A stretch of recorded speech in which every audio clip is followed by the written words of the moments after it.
Hello everybody, welcome back to the Unbeatable Energy Drumming channel. I'm Steve Rivers and we are on week 7 now of our 12/8 Classics Djembe series part 2, looking at the 12/8 Djembe patterns with the Soko feel, the Soko pathway. Okay, so this week I'm going to look at a really lovely pattern that I learnt attending Billy Konaté's workshop. He came to High Wycombe down the south of the UK. This was March 24 and I attended his intermediate session on the Sunday, and he taught a version of Dembadon. Now I don't know a great deal about Dembadon, and so I stand to be corrected if I've got any of this information wrong, but I definitely know that the name he used was Dembadon. I've actually researched Dembadon, and what I found was a little bit different to perhaps what I was being shared here with Billy, but definitely had it noted it was Dembadon, and I'm pretty sure it was an initiation ceremony, but I'm wondering whether it was more specifically a naming ceremony as opposed to initiation for someone who is older. So I stand corrected on there. So my apologies for slightly woolly information, but you can leave a comment there if you want to shed some more light on this. That would be really useful for me, and I'm sure to lots of other people viewing this video. But I'm looking specifically at the beauty of this pattern because I think it really ties in with some of the patterns I've been previously doing in this series. Okay, so this is what he shared with us. This was all in this 12/8. This 1, 2, 3, 1, 2, 3, 1, 2, 3, and it went like this. Here we go.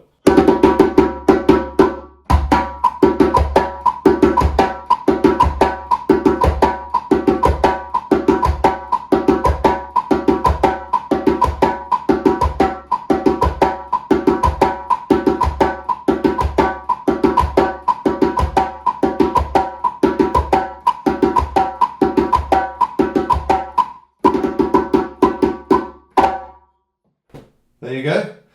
My apologies, I slightly went out there. My pedal has a tendency sometimes to start sliding and going on walkies that way, so my apologies for that.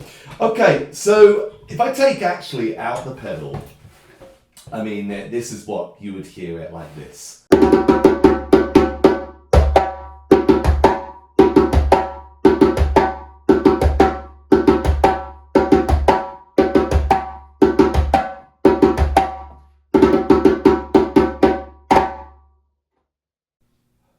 Okay, you probably saw me nodding my head there. That was my own way of internalizing where the pulse is, because obviously taking out the pulse, this is another example of a pattern where you can easily start to, your context of it can easily start to shift.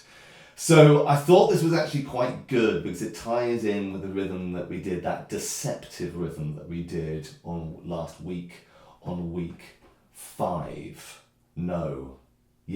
Week before last, on week 5. Okay, so 2 weeks ago we looked at that deceptive sort of kankita, which sort of comes in a different place, and this in a way is similar. This is another pattern that can kind of catch you out and throw you a little bit. So what I'm going to do, as usual, I am going to do this pattern in a nice, in a way. I've got a way of us helping our way into this pattern because people do really struggle with this. They really do, particularly against a sort of a kankita, because you start to sort of place it in the sort of the wrong way. The really important bit with this is that we're really defining that beginning. So if I have the pulse, we've got this chung, chung, chung. That bit there is really important. That's the thing you've really got to be set up with.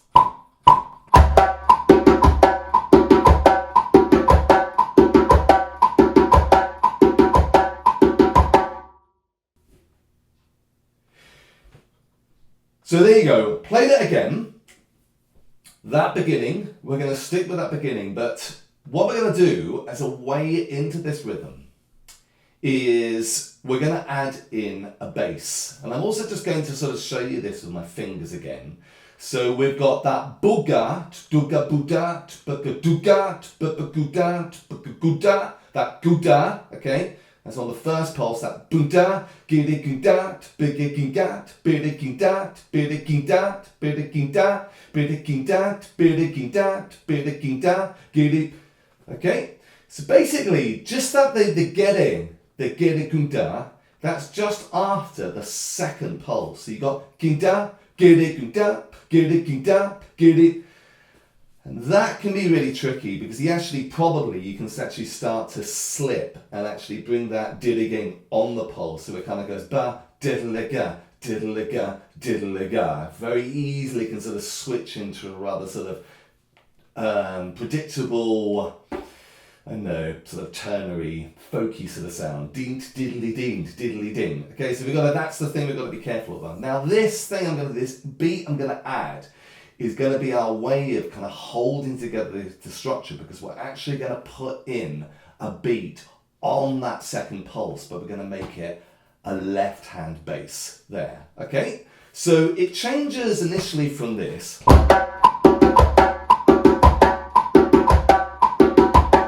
to this.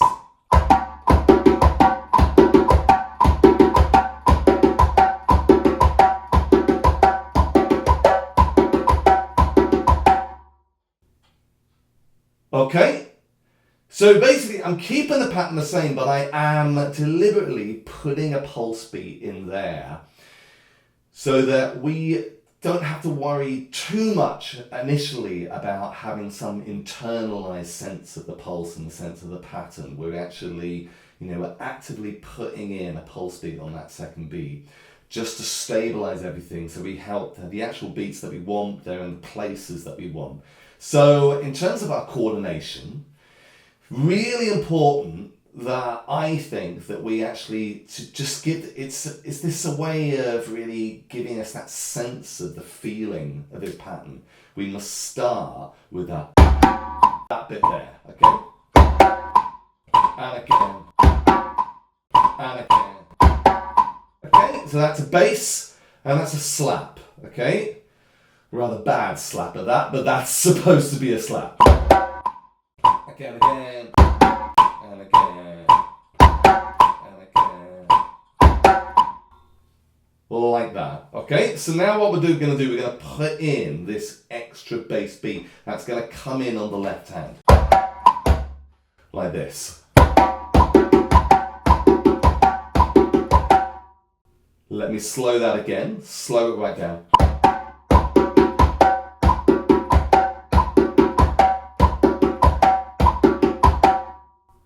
Like that. Okay, so in a way, we've just got to get used to getting into some kind of pattern where we have this left going here, we've got the right there, we've got the left back here, and then we've got the right on the bass, and we finish off with that accent after the pulse, classic. Okay, same thing as all the other patterns, was on that left hand. So we have this.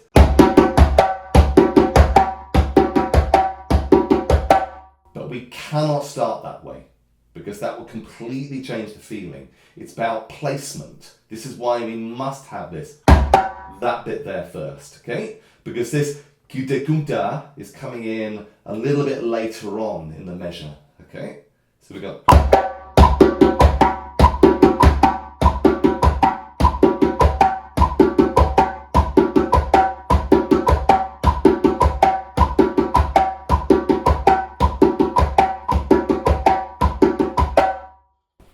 So, once you've got comfortable with that, and you've got comfortable with where this is placed, using a metronome, or you have someone with you who's reliable with a straight kankita,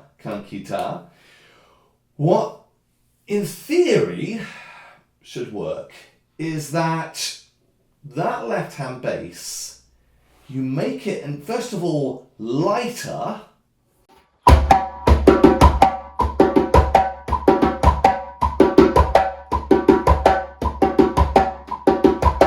until maybe you just do a touch, or you completely skip all those steps and simply mime it.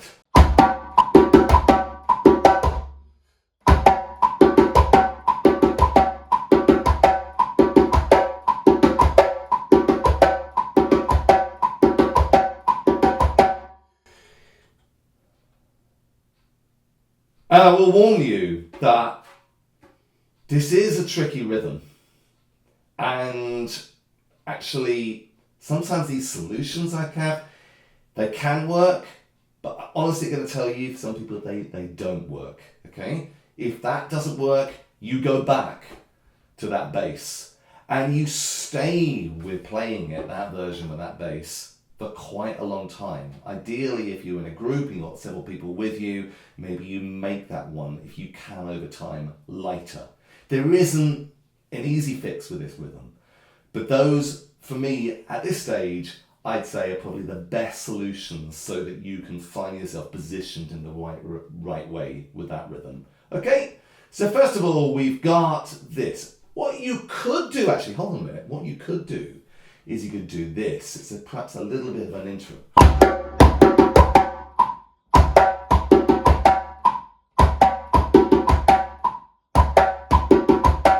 That's an alternative pattern that you can have where you're leaving a space. Allows you time to sort of get yourself back together again. You could do it like that. Or, let's go through the stages. You could do that one, or you've got...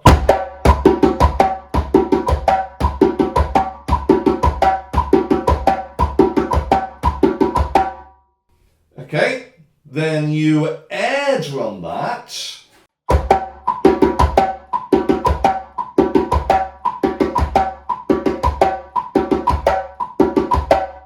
And perhaps before that air drumming, maybe there's stages where maybe you try just still having that bass, but it's just maybe you try to get it just a tiny bit lighter there. So perhaps the later one it becomes a touch. And finally, the one that I'm really trying to go for is when you start to really get the feeling, the sense of this pattern we've got. Let me do that again.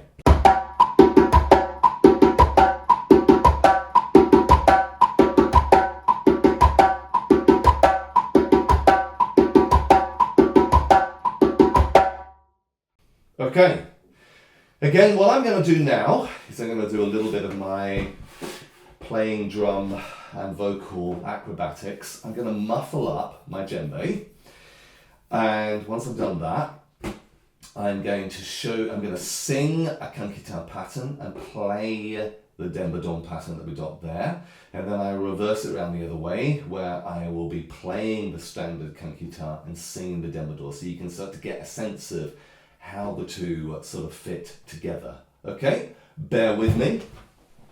Hello guys, I am back. Okay, here we go. So first of all, I'm going to play Dembadon, I'm going to sing kankita. So it would be something like this. Kankita, kankita, kankita, kankita, kankita, kankita, kankita, kankita, papiga, papiga, papiga, papiga, papiga, dakida, dakida, dakida, dakida, dakida, dakida, dakida, papiga, papiga, papiga, papiga, papiga, papiga, papiga, papiga, papiga, papiga, papiga, papiga, papida, papida. The other way round.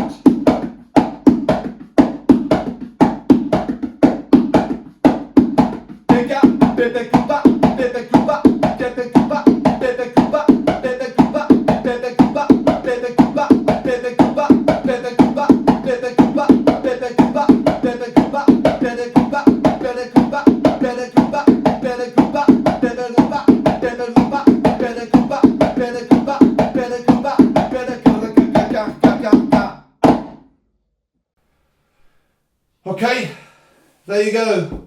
Another beautiful pattern, classic, again in its same feeling of these patterns that I've been sharing, with that classic feeling of this accent of a beat just after the pulse. In this case, The one you're really hearing, well, again, it's kind of, you've got these two sections. You've got the accent after the first pulse, but then you've got this diligunga just after the second pulse, okay? So another beautiful practice. If you've looked at some of the others, if you specifically maybe played with that rhythm in week 5, and you also looked at the tiriba rhythm, those will also help you as you come into these, because you'll already have that grounded sense of the feeling behind these patterns. So guys, I hope you've enjoyed this so far. Big thanks to Billy Konaté.